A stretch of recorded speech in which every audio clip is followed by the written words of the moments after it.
नमस्कार प्यारे बच्चों, स्वागत है आप सभी का आज की वीडियो में। आज की वीडियो में हम बात करेंगे कक्षा 10 की विज्ञान की वर्कशीट नंबर 21 पर। हमारा टॉपिक रहने वाला है अम्ल, क्षारक और लवण, जिस पर हम काफ़ी समय से डिस्कशन कर रहे हैं। आइए जानते हैं आज की वर्कशीट में हम क्या बात करेंगे। जलीय विलयन में अम्ल और क्षारक। आज हम यह देखने वाले हैं कि अम्ल या क्षारक को जब जलीय विलयन में मिलाया जाता है तो क्या होता है, किस तरह की अभिक्रिया हमको देखने को मिल सकती है। तो आइए शुरू करते हैं हमारी आज की वर्कशीट पर डिस्कशन। तो देखिए, जलीय विलयन में अम्ल और क्षारक। सभी अम्ल जल में अभिक्रिया कर H3O पॉजिटिव या H+ आयन उत्पन्न करते हैं।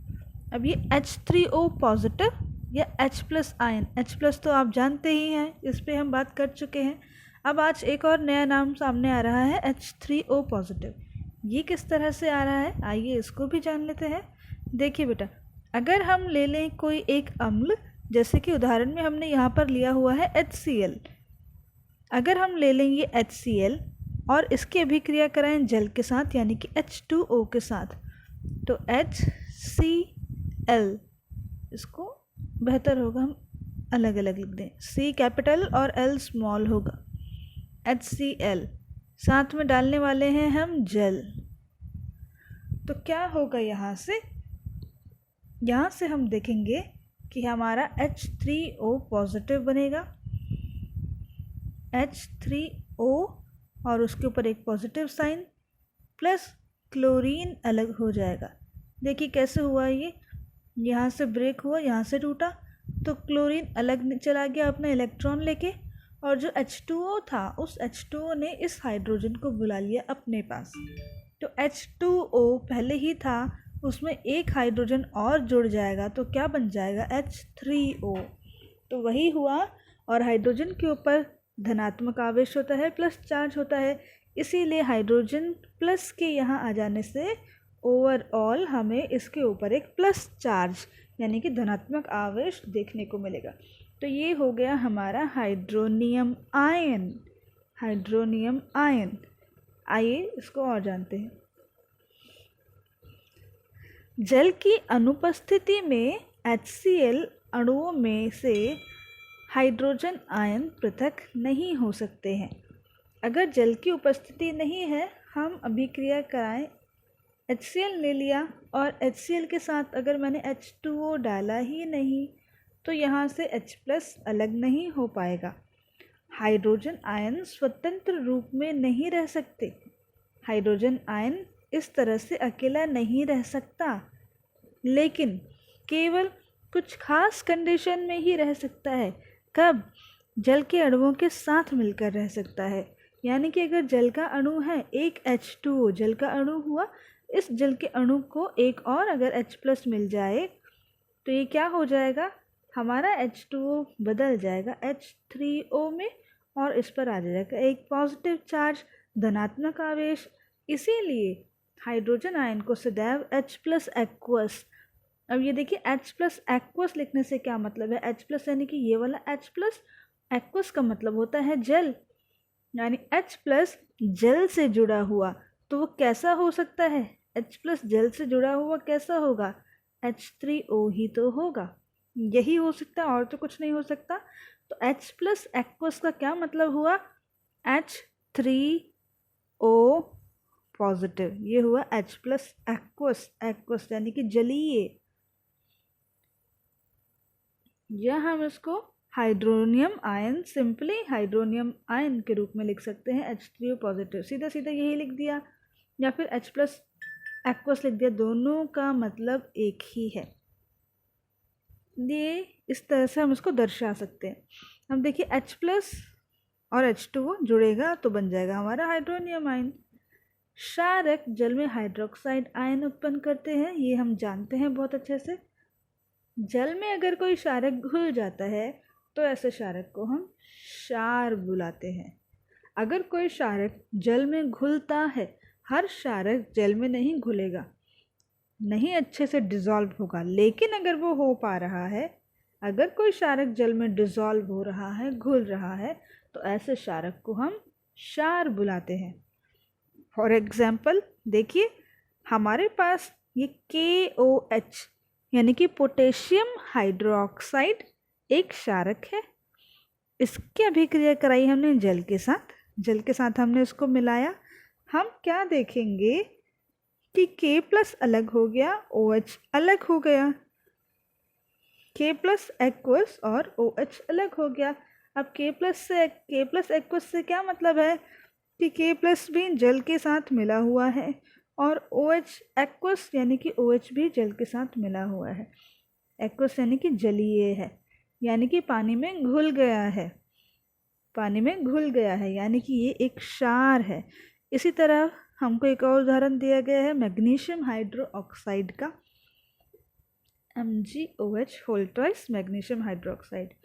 तो मैग्नीशियम हाइड्रोक्साइड को भी हम देख रहे हैं, एक्वस बना रहा है, AQ लिखा है ना, एक्वस यानी कि पानी में घुल रहा है। तो आप इस तरह से पहचान सकते हैं, पानी में घुल रहा है यानी कि ये तो एक क्षार है। यदि पानी में घुलेगा तो क्षार होगा, नहीं घुलेगा तो सिंपली केवल क्षार बुलाया जाएगा। आइए इनके बारे में एक और बहुत महत्वपूर्ण बात को जानते हैं। आपने अक्सर घरों में, टीवी पर या कहीं भी किन्हीं संस्थानों में कई जगहों पर देखा होगा, इस तरह के एक पोस्टर लगे होते हैं और क्या लिखा होता है, अगर ये मेरे पास अम्ल है, अगर इस एक कंटेनर है, मान लेते हैं एक बॉटल है, इस बॉटल में अगर अम्ल है तो क्या मैं इस बॉटल में जो अम्ल रखा है इसमें मैं पानी मिला सकती हूँ? क्या मैं इस पानी को यहाँ डाल दूँ? खुद सोच के देखिए, क्या हम अम्ल के अंदर पानी डाल सकते हैं? हो सकता है आपने अपने घरों में भी अम्ल को देखा हो। अगर आपके घर में अम्ल का इस्तेमाल होता हो तो किस तरह से आपके घर में अम्ल का इस्तेमाल किया जाता है? ये अम्ल को आप रिलेट कर सकते हैं तेज़ाब से।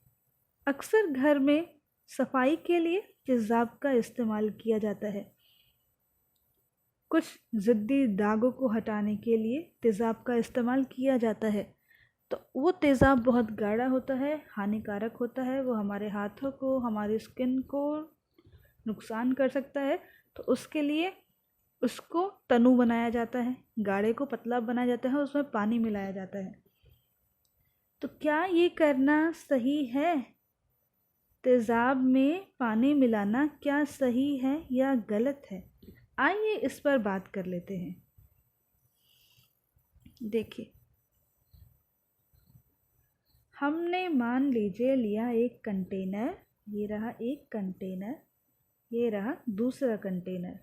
दोनों कंटेनर में, एक कंटेनर में मैंने ले लिया अम्ल, ये लाल वाला अम्ल है, और दूसरे कंटेनर में मैं ले लेती हूँ जल, इसमें हमने ले लिया जल। अब हमारे पास कुछ जल यहाँ भी रखा है एक दूसरे कंटेनर में, ये जल है। एक मिनट, कुछ इस तरह से ले लेते हैं इसको, एक ये कंटेनर, साथ ही एक इधर ये कंटेनर, और इसमें ले लिया हमने अम्ल। अब देखिए, तो ये लाल वाला हमारा अम्ल है, इसको यहाँ आ लिख देते हैं केवल। ये ब्लू वाला जल है, जल लिख देते हैं, चलिए पूरा ही लिख देते हैं। अब मैं दो काम कर सकती हूँ क्या, या तो मैं जल को अम्ल में मिलाऊं इस तरह से कि एक बोतल में, एक कंटेनर में अम्ल लिया हुआ है, उसमें जल मिला दिया, या दूसरा काम ये किया जा सकता है कि आपने पहले से जल लेके रखा है, उसमें अम्ल मिलाओ। दोनों ही सेम लग रहे हैं, लेकिन दोनों में अंतर क्या है? एक में हम अम्ल में जल को डाल रहे हैं, दूसरे में जल लिया हुआ है उसमें अम्ल डाल रहे हैं। तो यहाँ पे हमें ये समझना है कि ये जो अभिक्रिया होने वाली है ये बहुत ही खतरनाक एक अभिक्रिया होगी, जिसमें इन दोनों के बीच जल और अम्ल, जल और अम्ल के बीच यदि अभिक्रिया होती है तो यह बहुत ही ज़्यादा अधिक मात्रा में ऊष्मा का निर्माण करती है, बहुत ऊष्मा देती है। बहुत गर्मी, जलता हुआ तापमान सा बना देती है। तो अगर ये हो रहा है काम, हमने इन दोनों को आपस में मिला दिया, क्या ऐसा नहीं हो सकता कि ये जो अम्ल और जल का मिश्रण है ये छलक के किसी तरह बाहर आ जाएगा? हमको जो इन चीज़ों को मिला रहे हैं, जो भी व्यक्ति इनका इस्तेमाल कर रहे हैं, ये अभिक्रिया करा रहे हैं, ये उनके ऊपर गिर सकता है और उनको नुकसान कर सकता है। और आप ये बात तो बहुत अच्छे से जानते हैं कि यदि अम्ल से कुछ जल जाए, कुछ नुकसान हो, हमारी स्किन बहुत बुरी तरह जलेगी अगर अम्ल लग गिर गया हमारे ऊपर। तो आपने अक्सर सुना होगा एसिड अटैक के केस, एसिड अटैक की कहानियाँ सुनी होंगी आपने। तो अगर ऐसा हो जाए तो ये बहुत ख़तरनाक होगा, तो इससे हमको खुद को बचाना होता है। तो ऐसी अभिक्रियाओं को बहुत सोच समझ के, बहुत ही बारीकी से, टीचर के प्रेजेंस में, किसी बड़े की उपस्थिति में किया जाता है। बच्चे ऐसा काम घर पर बिल्कुल ना करें। मैं आपसे भी कहूँगी कि यदि आपके घर में अम्ल का इस्तेमाल होता है, ये हमारा तेज़ाब का इस्तेमाल होता है, तो आप ऐसा काम बिल्कुल ना करें। इससे बहुत खतरा है। इवन इतनी गर्मी बनती है कि जिस बर्तन में हमने तेज़ाब लिया था वो तक फट सकता है। अगर वो फट गया और आपने उसे हाथ में लिया हुआ था तो फिर आप सोच सकते हैं कि आगे क्या होगा। बहुत ज़्यादा खतरनाक सिचुएशन आ जाएगी। तो आप इसको अवॉइड करें, ऐसी अभिक्रियाओं से बचने की कोशिश करें। बिल्कुल कोशिश ना करें इस तरह की अभिक्रियाओं में भाग लेने की। तो देखिए, हमारे पास दो तरीके हैं, या तो मैं पानी में अम्ल मिला दूं या मैं अम्ल में पानी मिलाऊं। अब मान लीजिए मुझे करना ही पड़ रहा है, तो हम क्या करेंगे, हमने अगर इतना सारा, इसको हम बोल देते हैं केस 1, कलर चेंज कर लेते हैं, ग्रीन हाईलाइट हो जाएगा। ये हमारा केस 1 है और ये वाला हमारा केस 2 है। केस 1 में खूब सारा अम्ल लिया हुआ है, उसमें पानी मिला दिया। अब मेन रीज़न क्या है इतनी सारी ऊष्मा के निर्माण होने का? ये अम्ल के अंदर से आ रहा, मेन अम्ल की वजह से है। अगर अम्ल ज़्यादा ले रखा है फिर पानी मिला रहे हैं तो इससे क्या होगा, हमारा अभिक्रिया में बहुत अधिक ऊष्मा निकलेगी, बहुत अधिक ऊष्मा निकलेगी जो हमको जला सकती है, हमको नुकसान कर सकती है। लेकिन अगर इसके उल्टा हमने खूब सारा पहले पानी ले लिया और बूंद बूंद करके अगर अम्ल डालें, इसमें बूंद बूंद करके अम्ल डालें, तो ये अभिक्रिया इतनी हानिकारक नहीं होगी। ऊष्मा जो उत्पन्न होगी वो थोड़ी थोड़ी होगी, जिससे हमें खास नुकसान नहीं होगा।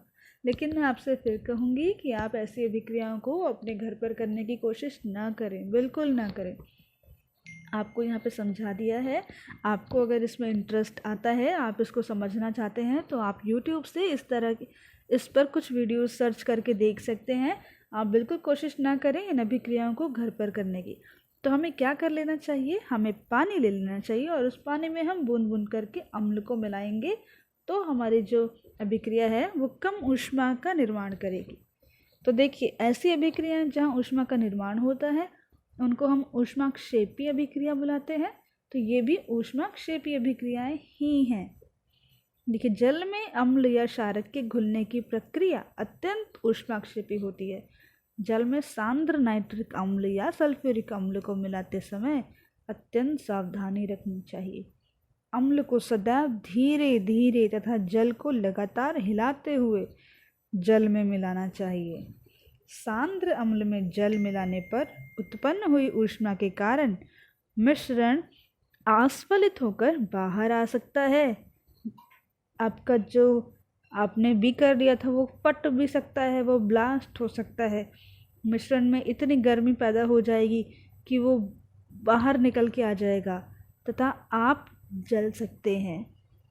साथ ही अत्यधिक स्थानीय ताप के कारण उस भाग में इतनी गर्मी हो जाएगी उस बीकर में कि उसके कारण प्रयोग में उपयोग किया जा रहा जो कांच है उसका पात्र भी टूट सकता है। सांद्र सल्फ्यूरिक अम्ल के जो कैन यानी कि डिब्बे आते हैं तथा सोडियम हाइड्रोक्साइड की जो बोतल आती हैं उन पर चेतावनी के निशान भी दिए जाते हैं कुछ इस तरह के। इनका इस्तेमाल से सावधानी से करें। अब देखिए ये एक तरीका है, पानी लिया हुआ है बीकर में और उसमें अम्ल मिला रहे हैं, तो ये तरीका सही है, इसको हिलाते भी रहना चाहिए। दूसरे में क्या किया हमने, पहले ले लिया यहाँ पे अम्ल और उसमें मिला रहे हैं जल, तो ये तो बहुत खतरनाक होने वाला है। देखिए इसीलिए क्रॉस लगाया है, ये बिल्कुल ना करें। जल में अम्ल या क्षारक मिलाने पर आयन की सांद्रता की प्रति इकाई आयतन में कमी हो जाती है। इस प्रक्रिया को तनुकरण कहते हैं। हमने क्या देखा था कि हमारे अम्ल और जल के मिश्रण में H+ आयन, H3O+ आयन थे, लेकिन जब मैंने जल की मात्रा और मिला दी तो अब मान लीजिए पहले इतना था, इतने के अंदर इतने H+ थे, अब H+ तो उतने ही रहेंगे ना बेटा, H+ तो नए नहीं आ जाएंगे, H+ तो अम्ल में थे। अब मैंने क्या करा, इसमें केवल पानी मिला दिया, इसमें मैंने पानी और मिला दिया ऊपर से, तो ये जो H+ थे, H+ तो और ज़्यादा नहीं आ जाएंगे, H+ तो उतने के उतने रहेंगे। तो हम क्या देख रहे हैं कि पहले तो केवल इतने भाग में 2 H+ दिख रहे हैं, अब कुल इतने सारे भाग में केवल 2 H+ हैं, यानी अब हम देखेंगे तो कमी हो गई एक तरह से। जैसे अगर हम बोलें कि अगर इतने बड़े इलाके में 2 पौधे हैं, इतने बड़े क्षेत्र में 2 पौधे हैं, और वहीं अगर एक दूसरा क्षेत्र देखें जो इतना बड़ा है और उसमें भी 2 ही पौधे हैं, तो अब आप क्या बोलेंगे कि ये वाला जो भाग है, पहले नंबर 1 और नंबर 2, तो जो नंबर 1 वाला हमारा क्षेत्र है वो घना दिख रहा है ना दूसरे के मुकाबले। खैर घना तो ये भी नहीं है, लेकिन घना दिख रहा है पहले के दूसरे के मुकाबले। तो वैसा ही यहाँ पे भी हुआ कि देखो नंबर ऑफ आयन्स, आयन की जो संख्या है वो तो उतनी रही, लेकिन उसका जो माध्यम लिया हुआ है वो हमने केवल बढ़ा लिया। तो आयन की संख्या अगर हम देखें कंपैरेटिवली रिलेट करें तो वो देखा जाए तो कम ही हुई है, पूरे घोल में कम हो गई। पहले जितने भाग में 2 थे अब उतने भाग में 1 ही मिल रहा है। सार्वत्रिक सूचक, हमने विलयन में H+ या OH आयनों की सांद्रता में कमी और तनुकरण के बारे में सीखा। तो अगर हम कहते हैं कि संख्या में कमी आ रही है H+ की, OH की या H3O+ की, तो यानी कि हमारा जो मिश्रण है वो पतला हो गया है, और पतले को ही हम तनु बुलाते हैं, ये हम पहले भी बात कर चुके हैं, यानी कि हमारा विलयन तनु हो गया है। और इसके विपरीत उल्टा गाढ़ा होता है, तो गाढ़े को सांद्र बुलाते हैं, सांद्र। क्या हम मात्रात्मक रूप से किसी विलयन में मौजूद इन आयनों की मात्रा ज्ञात कर सकते हैं? क्या हम ज्ञात कर सकते हैं कि विलयन में कितने आयन प्रस्तुत हैं या उपस्थित हैं? क्या हम यह अंक आंक सकते हैं कि दिया गया अम्ल या क्षारक कितना प्रबल है, यानी कि कितना स्ट्रॉन्ग अम्ल है या स्ट्रॉन्ग बेस है, क्षारक है, या वीक है, कमज़ोर क्षारक है, कमज़ोर अम्ल है, ये पता लगाया जा सकता है क्या? हम एक सार्वभौमिक संकेतक का उपयोग करके ऐसा कर सकते हैं जो कई संकेतकों का मिश्रण है। सार्वत्रिक सूचक एक विलयन में हाइड्रोजन आयनों की विभिन्न सांद्रताओं पर भिन्न भिन्न रंग दिखाता है। यह हमें विलयनों में H+ या OH- आयनों की सांद्रता जानने में भी मदद करता है। अब ये है हमारा सार्वत्रिक सूचक। ये क्या करेगा, अगर किसी अम्ल में ज़्यादा H+ आयन है तो उसका बहुत लाल रंग दिखा देगा, किसी में थोड़े कम है तो उसको हल्का कम लाल यानी कि ऑरेंज, और कम है तो येलो, और कम है धीरे धीरे तो क्या होगा, H+ कम होने लगेगा, यानी कि वो क्षारक जैसा बिहेव करने लगेगा, तो उसका क्षारक वाला जो कैरेक्टर है वो प्रबल होने लगेगा, और क्षारक के लिए नीला रंग होता है। तो इस तरह से ये सूचक क्या करेगा, हमको विभिन्न रंग देगा, और उन रंगों के आधार पर हम पता लगाएंगे कि जो हमारा विलयन है वो कितना प्रबल है या कितना कमज़ोर है। तो इस आधार पर इसको हम सार्वत्रिक सूचक बुला रहे हैं, क्योंकि ये हमको हर तरह के विलयन को समझने में सहायता करता है कि वो कितना स्ट्रॉन्ग अम्ल है या कितना वीक अम्ल है, उसी तरह कितना स्ट्रॉन्ग क्षारक है या कितना वीक क्षारक है। इसको आगे हम और कंटिन्यू रखेंगे अपनी नेक्स्ट वर्कशीट में, वहाँ पे मैं आपको दिखाऊंगी किस तरह का होता है हमारा सार्वत्रिक सूचक। आइए कुछ क्वेश्चन दिए हुए हैं उन पर भी बात कर लेते हैं। अम्ल की जल के साथ अभिक्रिया करने पर कौन सा आयन उत्पन्न होता है, ये बताएंगे आप। जब कोई क्षार जल से अभिक्रिया करता है तो कौन सा आयन उत्पन्न करता है? इजी है। अम्ल को तनुकृत करते समय यह क्यों अनुशंसित करते हैं कि अम्ल को जल में मिलाना चाहिए, ना कि जल को अम्ल में? है ना, बहुत इजी है, आप कर पाएंगे। अम्ल के विलयन को तनुकृत करने पर हाइड्रोनियम आयनों की सांद्रता किस तरह प्रभावित हो जाती है, ये भी बता सकते हैं। सार्वत्रिक सूचक को परिभाषित कीजिए। तो जो आपको जितना दिया गया है फिलहाल अभी आप उतनी ही बात करेंगे इन पर, आगे की चर्चा हम नेक्स्ट वीडियो में जारी रखेंगे। तो आई होप आपको वीडियो समझ आया होगा, पसंद आया होगा। अगर आपको वीडियो अच्छा लगा है तो वीडियो को लाइक करना ना भूलें, चैनल को सब्सक्राइब करना ना भूलें, शेयर करना ना भूलें वीडियो को। हम मिलेंगे नेक्स्ट वीडियो में, तब तक के लिए अपना ध्यान रखिए। Take care and good bye.